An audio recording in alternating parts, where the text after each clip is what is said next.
Sir, ഈ normal ആൻജിയോപ്ലാസ്റ്റിയും അതേപോലെ laser ആൻജിയോപ്ലാസ്റ്റിയും തമ്മിലുള്ള ഡിഫറൻസ് എന്താണ്? പിന്നെ അതിനുള്ള ബെനിഫിറ്റ്സ് എന്തൊക്കെയാണ്? ലേസർ ആൻജിയോപ്ലാസ്റ്റി എന്ന് പറയുന്ന രൂപത്തിൽ വളരെ വ്യാപകമായി പ്രചരിപ്പിക്കുന്ന ഒരു ചികിത്സാ രീതിയാണ് ലേസർ ആൻജിയോപ്ലാസ്റ്റി. അതിൻ്റെ സത്യാവസ്ഥ എന്ന് പറഞ്ഞാൽ നമ്മൾ ആൻജിയോപ്ലാസ്റ്റി ചെയ്യുന്നതിൽ പല ഉപകരണങ്ങളും നമ്മൾ ഉപയോഗിക്കും. അതായത് ഓരോ രക്തക്കുഴലിൻ്റെ ഘടന അനുസരിച്ച് ചില രോഗികൾക്ക് രക്തക്കുഴലുകളിൽ കൂടുതൽ രക്തക്കട്ടകളുണ്ടാകാം, ചില രോഗികൾക്ക് രക്തധമനിയിൽ കാൽഷ്യം അടിഞ്ഞിട്ടുണ്ടാവും. ഈ ബ്ലോക്കിൻ്റെ കൂടെ തന്നെ ഈ കൊഴുപ്പിൻ്റെ മുകളിൽ കാൽഷ്യം അടിഞ്ഞു. അങ്ങനെയുള്ള ബ്ലോക്കുകൾ പലപ്പോഴും നമുക്ക് സാധാരണ രീതിയിലുള്ള ആൻജിയോപ്ലാസ്റ്റിയിൽ ബുദ്ധിമുട്ടാണ് മാറ്റാൻ വേണ്ടിയിട്ട്. കാരണം നമ്മൾ ആൻജിയോപ്ലാസ്റ്റി ചെയ്യുമ്പോൾ ബലൂൺ വെച്ച് ആ രക്തക്കുഴൽ വികസിപ്പിക്കുകയും അതിൽ സ്റ്റെൻഡ് ഇടുകയാണ് ചെയ്യുന്നത്. ഇതുപോലെ കാൽഷ്യം അടിഞ്ഞ് കട്ടിയുള്ള ബ്ലോക്കുകൾ നമുക്ക് ബലൂൺ വെച്ച് വികസിപ്പിച്ചാൽ അത് കംപ്ലീറ്റ് വികസിക്കണമെന്നില്ല. നമ്മൾ വളരെ ഹൈ പ്രഷറിൽ ബലൂൺ വികസിപ്പിച്ചാലും അത് രക്തക്കുഴൽ വികസിച്ച് വരണമെന്നില്ല. അങ്ങനെയുള്ള ദുർഘടമായ ഘട്ടങ്ങളിലാണ് നമ്മൾ ലേസർ ആൻജിയോപ്ലാസ്റ്റി പോലെയുള്ള പ്രത്യേകതരം ഉപകരണങ്ങൾ ഉപയോഗിക്കുന്നത്.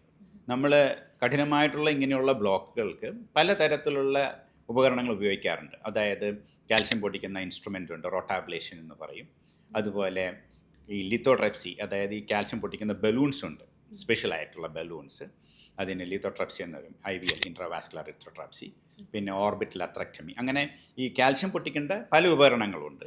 അതിൻ്റെ ഒരു വകഭേദം മാത്രമാണ് ഈ ലേസർ എന്ന് പറയുന്നത്. അപ്പോൾ ലേസർ ആൻജിയോപ്ലാസ്റ്റി എന്ന് പറയുന്നത് ഒരു സ്റ്റാൻഡ് അലോൺ ട്രീറ്റ്മെൻ്റ് അല്ല. അത് നമ്മൾ സാധാരണ ആൻജിയോപ്ലാസ്റ്റിക്ക് ചെയ്യുമ്പോൾ ഒരു എക്സ്ട്രാ അഡീഷണൽ ഉപകരണമായിട്ടാണ് നമ്മളത് യൂസ് ചെയ്യുന്നത്. അപ്പോൾ പല രോഗികളും നമ്മുടെ അടുത്ത് വരാറുണ്ട്, സാർ ഇത് ലേസർ ആൻജിയോപ്ലാസ്റ്റി ചെയ്യാൻ പറ്റുമോ എന്നുള്ളത്. ലേസർ ആൻജിയോപ്ലാസ്റ്റി ചെയ്യേണ്ടത് കോംപ്ലിക്കേറ്റഡ് ആയിട്ടുള്ള ബ്ലോക്കുകൾക്കാണ്. അല്ലാതെ സിമ്പിളായിട്ട് സ്ട്രെയിറ്റ് ഫോർവേഡ് ആയിട്ടുള്ള ഒരു ബ്ലോക്കിന് നമ്മൾ ലേസർ ആൻജിയോപ്ലാസ്റ്റി ചെയ്യേണ്ട. അതിന് സാധാരണ ആൻജിയോപ്ലാസ്റ്റി ചെയ്താൽ മതി. അപ്പോൾ രോഗികൾക്കുള്ള ഒരു പ്രധാന സംശയം, ഈ ലേസർ ആൻജിയോപ്ലാസ്റ്റി ചെയ്താൽ നമുക്ക് സ്റ്റെൻറ്റ് ഒഴിവാക്കാം, സ്റ്റെൻറ്റ് ചെയ്യാതിരിക്കാം എന്നൊക്കെയുള്ള ചിന്താഗതികളാണ് അവർക്ക് പ്രധാനമായിട്ട് വരുന്നത്. പക്ഷേ നമ്മൾ ലേസർ ഉപയോഗിച്ചാലും നമ്മൾ സ്റ്റെൻറ്റ് ഉപയോഗിക്കണം. ലേസർ ഉപയോഗിക്കുമ്പോഴും നമ്മൾ ബലൂൺ ചെയ്യണം. അപ്പോൾ ലേസർ ആൻജിയോപ്ലാസ്റ്റിയിൽ നമ്മൾ സാധാരണ ചെയ്യുന്നത് ഈ പറയുന്ന പോലെ ബലൂൺ വെച്ച് അത് വികസിപ്പിക്കുകയും അതിനുശേഷം ഇപ്പോൾ ബ്ലോക്കിൻ്റെ കാഠിന്യം അനുസരിച്ച് നമ്മൾ ലേസർ ഉപയോഗിച്ച് ആ ബ്ലോക്കുകൾ മാറ്റി അതിനുശേഷം നമ്മൾ സ്റ്റെൻറ്റ് ഇടുകയാണ് ചെയ്യുന്നത്. അല്ലാതെ ലേസർ ആൻജിയോപ്ലാസ്റ്റി എന്ന് പറയുന്നത് ഒരു സ്റ്റാൻഡ് അലോൺ, അത് മാത്രമായിട്ടുള്ള ഒരു ചികിത്സയല്ല. ഈ ആൻജിയോപ്ലാസ്റ്റി ചികിത്സയുടെ ഒരു ഭാഗം മാത്രമാണ് ലേസർ ആൻജിയോപ്ലാസ്റ്റി.